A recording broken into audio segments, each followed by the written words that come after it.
Bonjour à tous, l'employeur Nexity révolutionne ses façons de travailler. Lean Startup, Design Thinking, mode itératif, bah oui, ça vous rappelle quelque chose. L'entreprise aux 7000 salariés adopte les anglicismes chéris des startups pour expliquer SAMU. Est-ce que c'est du bricolage marketing ou est-ce que c'est une vraie révolution? À vous d'en juger, puisque je reçois Véronique Béda, qui est secrétaire générale et DRH de Nexity. Elle est arrivée en avril dernier pour accompagner ces transformations.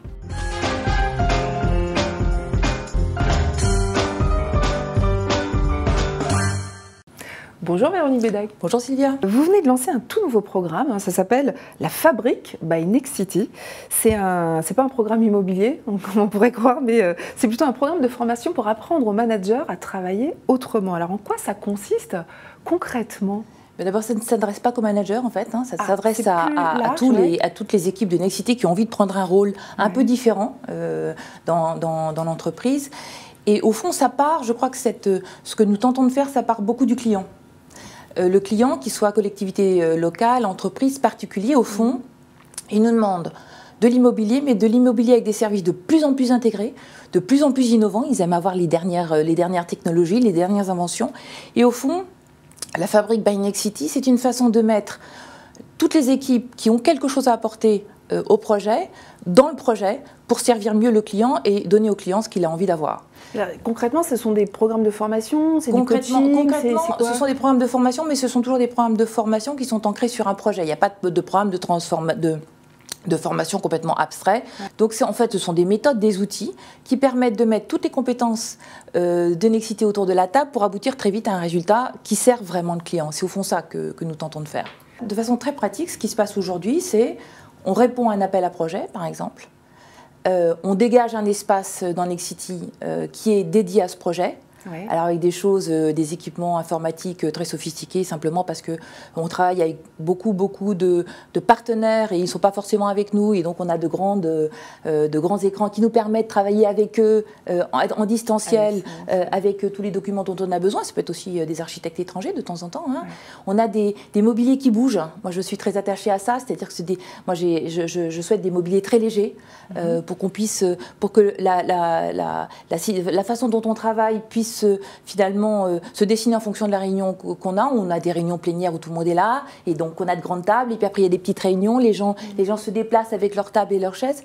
Donc ça c'est une très grande souplesse et arrive dans cette salle. À la fois, on peut avoir des clients qui sont de la promotion, des collaborateurs qui viennent de la promotion, d'autres des services particuliers, d'autres qui viennent du tertiaire, d'autres qui viennent par exemple de notre filiale Égide Domestis qui travaille sur les résidences pour personnes âgées. On peut avoir beaucoup de partenaires de l'extérieur qui peuvent être des très grosses entreprises d'énergie ou aussi des start-up. C'est ça qui est nouveau chez vous, c'est-à-dire qu'en fait vous travaillez je pense qu'à cette échelle, oui. Je pense que tout le monde l'a. Enfin, forcément, ça ne naît pas du jour au lendemain. Qu'est-ce qui vous a donné envie de rejoindre ce groupe Nexity en avril dernier, comme je le disais? Qu'est-ce qui, dans la culture de Nexity, vous a séduite? Bien, au fond, quand j'ai cherché du travail, je voulais vraiment rentrer dans une entreprise qui travaillait sur la ville. Ça, c'était mon envie quand je suis sortie de Matignon. C'est de travailler sur une entreprise qui construisait des logements, qui construisait des hôtels, du tertiaire et qui fabriquait des quartiers de ville. Donc, j'ai beaucoup cherché, regardé. Et au fond, l'image que j'avais de Nexity, en la regardant sur les réseaux sociaux, etc., c'était une entreprise extrêmement innovante, une sorte de flottille qui bougeait très très vite. Et puis, donc j'ai rencontré les équipes. Ce qui m'a beaucoup frappé chez Nexity, c'est une vraie chaleur humaine. Quand on rentre chez Nexity, comme moi je le faisais pour passer des entretiens, des signes qui ne trompent pas. Les gens vous saluent, vous sourient, on monte dans l'ascenseur, on vous dit bonjour, on vous parle. C'était extrêmement chaleureux de l'extérieur. Et puis, il y a eu la rencontre avec Alain Dinin.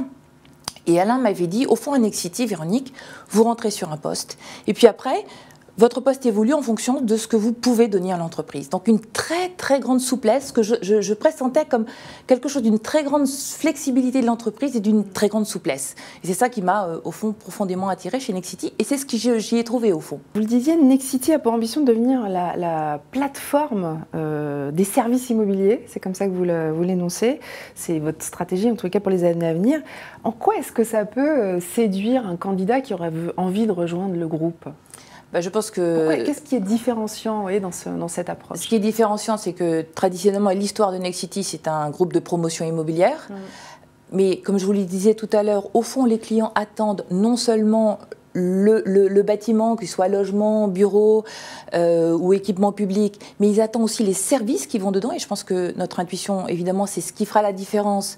C'est tous les services qu'on pourra mettre dans le bâtiment pour servir l'usager. Et ça permet donc à celui qui rentre dans Nexity d'appréhender la globalité de ses services et donc d'exercer de nombreux métiers au sein de l'entreprise. Et tout au long de sa carrière. On ne peut pas faire de la promotion en se désintéressant des services. On ne peut pas faire de services en se désintéressant de la promotion. Ce sont des métiers qui sont de plus en plus liés. Donc au fond, il y a une très grande richesse, je pense, des métiers. Enfin, moi, c'est ce que je constate et ce qui me passionne déjà au bout de 2 mois avec Nexity. Il y a une très très grande richesse des compétences qu'on met autour d'une table aujourd'hui pour répondre à la demande d'un client. Alors, le 6 juin dernier, vous avez lancé, via votre communication interne, une appli qui est quand même assez bluffante. Ça s'appelle Nexity Live. Moi, j'ai eu l'occasion de la tester. Alors, c'est une sorte de couteau suisse pour vos salariés. Est-ce que vous voulez nous en dire 2 mots, en particulier le service de conciergerie 24 heures sur 24 que vous offrez à vos collaborateurs? Alors ça c'est un service qu'on offre, mais je pense que c'est pas malgré tout le cœur de Nexity Live. J'étais sûre que vous alliez dire que ce n'était pas le cœur. Mais la conciergerie est très utile. La conciergerie est très utile parce que vous pouvez prendre des rendez-vous chez le médecin. Voilà, c'est tout. Là, on va commencer par la conciergerie parce que c'est un vrai confort pour nos salariés. Ce qui m'est arrivé il y a 15 jours, vous voulez faire livrer quelque chose à votre maman qui se trouve au fin fond du Loir-et-Cher, et puis vous ne pouvez pas y aller en voiture et c'est urgent. J'ai appelé ma conciergerie qui m'a dit, écoutez, elle m'a dit je vous reviens. Et 3 heures après, elle m'a dit, il y a 3 propositions, qu'est-ce que vous préférez? Voilà, donc j'ai pris une offre et hop, c'est parti. C'est des choses qu'on n'a pas le temps de faire au fond. Et eux, Ça libère quand même énormément de temps. Ça libère, et puis ça permet de régler plein de... Voilà. Donc il y en a, certains de nos collaborateurs prennent des rendez-vous chez le médecin. C'est vraiment un service offert à nos collaborateurs par SMS. C'est extrêmement rapide, extrêmement performant. Ils répondent aussi le week-end. Oui, 24/24, 7/7. Il y a aussi un autre service qui est assez bluffant, qui est, en fait, vous essayez de travailler la bonne entente entre les salariés. Et c'est pas qu'un 20 mots, parce qu'en fait, vous constituez quasiment, vous incitez à constituer des communautés. Alors, on a plusieurs sortes de communautés. Ça, c'est extrêmement précieux parce que ça permet, c'est une place publique, au fond. C'est une place publique numérique où on se rencontre en fonction du sujet que nous avons à traiter. Et vous avez déjà des retours des salariés? Vous avez déjà des communautés qui se sont constituées? Oui, alors il y a une communauté qui marche très bien, qui est celle des assistantes. Qui ont monté... oui, elles sont souvent... Je pense qu'il y a un sentiment, quelquefois, peut-être, de solitude. Vous êtes avec la personne avec qui vous travaillez, mais peut-être vous n'échangez pas beaucoup sur vos pratiques de travail avec les autres. Donc, cette communauté a été créée. Elles se sont, portées volontaires. C'est une communauté de travail? C'est une communauté de travail. Vous avez des communautés par passion, non? Pas encore. Moi, je vais bientôt monter ma communauté Pilates, mais je ne l'ai pas encore fait. Ça, ce sera ma passion à moi. Mais surtout, je pense que ça a été utilisé très, très vite pour nos projets. Ce que je vous disais tout à l'heure, on répond à un appel à projet, on va déposer une offre, on constitue la communauté, ce qui nous permet vraiment d'accélérer complètement, puis d'éviter les 250 mails qui arrivent sur ce sujet-là, de mettre en commun toutes les informations qu'on a, les rendez-vous, les documents. Ça se fait au travers de l'appli ou ça se fait au travers du site web? C'est dans l'appli. Vous rentrez dans l'appli, et puis quand vous rentrez sur l'appli, vous avez toutes vos communautés à droite. Et donc, vous rentrez dans la communauté et immédiatement, vous avez tous les documents, tout l'historique des documents.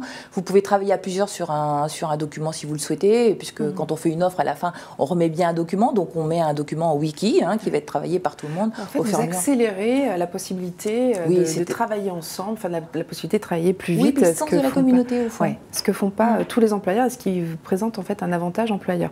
On va parler justement de vos recrutements pour ceux qui voudraient rejoindre la communauté Nexity. Est-ce que vous recrutez en ce moment? Tout le temps. Tout le temps, hein. Nous, on recrute tout le temps. Grosso modo, pour 2017, vous avez une idée du nombre de personnes? Je pense 600 à peu près, 600 personnes pour vous rejoindre. Donc, on ne compte pas les recrutements en interne? Non. D'accord, donc en externe. Plutôt des jeunes, des expérimentés? Honnêtement, j'en suis la preuve vivante, de tous âges. Voilà, donc tout type d'expérience. Du jeune diplômé, auquel absolument. Cas, vous n'êtes pas sectaire. Enfin, c'est ce que toutes les entreprises disent. Voyez. Effectivement. Est-ce que vous espérez attirer des jeunes au travers de votre évolution justement managériale? Est-ce que vous aviez ça derrière la tête quand même?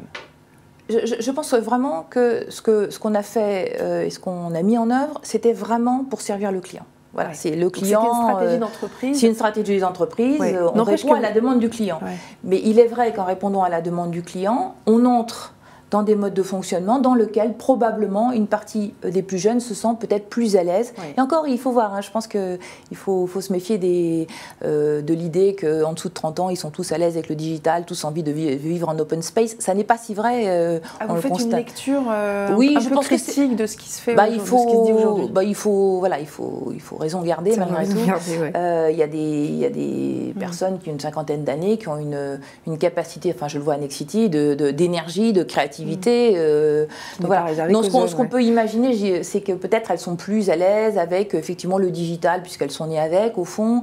Peut-être qu'elles sont plus à l'aise avec le mode projet. Elles sont peut-être plus ouvertes vers toutes les innovations qui existent aujourd'hui. Mais voilà. Il y a quelque chose qui est très plaisant dans nos métiers pour les jeunes. Ils sont dans la réalité. Ils travaillent sur la ville et ils apportent à l'entreprise à la fois ce qu'ils sont, leurs compétences, le digital et aussi ce qu'ils attendent comme urbain. Donc voilà, je pense que... Il y a un sens, en fait, ça donne du sens, que c'est le fameux sens. Et puis au fond, on va aller chercher tout ce qu'ils sont. Ouais. Tout ce qu'ils peuvent donner à l'entreprise, on va aller le chercher, on va le solliciter. Venez comme vous êtes alors. Oui, mais c'est un peu ça au fond. C'est un peu ce que Alain Dina m'a dit. Et donc tout ce qu'ils ont envie de nous donner, on va le mettre en pratique et on va leur offrir la possibilité de nous le donner. Voilà. Parce que par exemple, là on a un projet, on va répondre à un projet et on va chercher pour répondre à ce projet à intégrer dans les équipes traditionnelles au fond une dizaine de jeunes. Qui ne sont pas forcément, qui travaillent pas forcément dans la promotion, pour nous aider au fond, pour voir ce qu'ils donnent en design thinking, comme vous l'avez signalé tout à l'heure, pour voir ce qu'ils sont capables de nous apporter de différent par rapport à nos modes de réflexion, parce que ça va être... Et là, c'est vraiment dans les projets, c'est dans les projets, voilà. Accor a pu faire avec un Shadow Comex. Non, nous on est vraiment très pragmatique. C'est vraiment dans le projet, donc ils vont être issus de plein de services, y compris de services support, qui n'ont pas vocation à faire de la promotion d'abord. Mais on va justement, pour ceux qui en ont envie, au fond, utiliser tout ce qu'ils sont pour nous aider à mieux répondre à la demande qui nous est faite. Bertrand Delanoë disait de vous que vous êtes une réformatrice dans l'âme. Est-ce que c'est pour cette raison qu'Alain Dinin vous a recruté? Il faudrait lui demander, mais je pense que oui. Il a dû vous le dire. Je pense qu'Alain Dinin porte ça. Et l'entreprise, aujourd'hui, une entreprise qui ne bouge pas est une entreprise qui est morte demain. Ouais. Vraiment, moi, je suis très, très sensible à la vitesse de transformation du monde qui nous entoure. Qu'est-ce que vous auriez envie de faire chez Nexity que vous n'avez pas encore fait ou expérimenté ailleurs? Vendre une ligne de produits, de services, parce que ça, moi, je n'ai jamais eu à vendre, au fond. Ah oui. On avait des clients, on avait ce qu'on appelait des usagers à la ville de Paris, on en avait beaucoup, mais je n'ai jamais eu à vendre, au fond, les services qu'on rendait. Je pouvais en parler, mais vraiment vendre contre rémunération, je ne l'ai jamais fait. Donc c'est ce que je vais tenter de faire maintenant, et je veux voir comment on fait. Aller encore plus proche du terrain. Exactement. Encore plus proche du terrain. Exactement. Quel est l'objet dont vous ne vous séparez jamais, Véronique Bédague? Bon, j'en ai pas, en vrai dire. Moi, je suis même pas votre portable? Ah non, même pas mon portable. Non, à Matignon, je ne pouvais pas m'en séparer, mais dans ma vie d'aujourd'hui, je m'en sépare bien volontiers. Non, donc, moi, je suis un voyageur sans bagage. Je pense que c'est ma force, c'est une forme de légèreté, en fond. Et on évoquait tout à l'heure Nexity Live, qui veut mettre en relation les salariés qui ont des passions communes. Qu'est-ce que vous faites quand vous ne travaillez pas? Je lis énormément. Plutôt quoi? La littérature, de tout. Des essais? J'aime les polars anglais. Donc non, je lis vraiment. J'ai un libraire extraordinaire qui toutes les semaines me donne 3 livres à lire. Donc là, je lis énormément. J'ai toujours fait, y compris à Matignon. La presse aussi, non? La presse, oui, sur mon iPad le matin. Toujours, ça j'ai ce réflexe, évidemment. Mais c'est du travail, ça? Oui, en même temps, quand vous lisez Le Figaro par exemple, il y a du travail, mais en même temps, c'est aussi le monde. Hein, vous pouvez voir une critique de cinéma, vous pouvez voir une critique de théâtre, une pièce auquel vous n'aviez pas pensé, dans un théâtre où vous n'avez pas pensé. Je pense que c'est la culture générale au fond, hein, ce qui se passe. Il faut aussi que je vois ce qui se passe dans les entreprises concurrentes, par exemple. Donc, moi, ça me paraît, enfin, c'est dedans. Je ne pourrais pas me lever le matin sans regarder un petit peu les articles. Je ne lis pas tous, mais en tout cas, je sais de quoi parle la presse le matin, oui, ça c'est sûr. Merci et je beaucoup. regarde aussi la télévision le matin pour voir aussi ce que donnent les chaînes d'information continue. Parce que le Figaro passe aussi beaucoup sur la télé, on en est une preuve. Merci beaucoup d'être passé par ce plateau. On en sait un petit peu plus sur la nouvelle secrétaire générale et DRH de Nexity, mais aussi sur l'employeur Nexity qui est en pleine révolution. Jeunes et moins jeunes, vous êtes les bienvenus, je crois. Vous pouvez candidater. À très bientôt.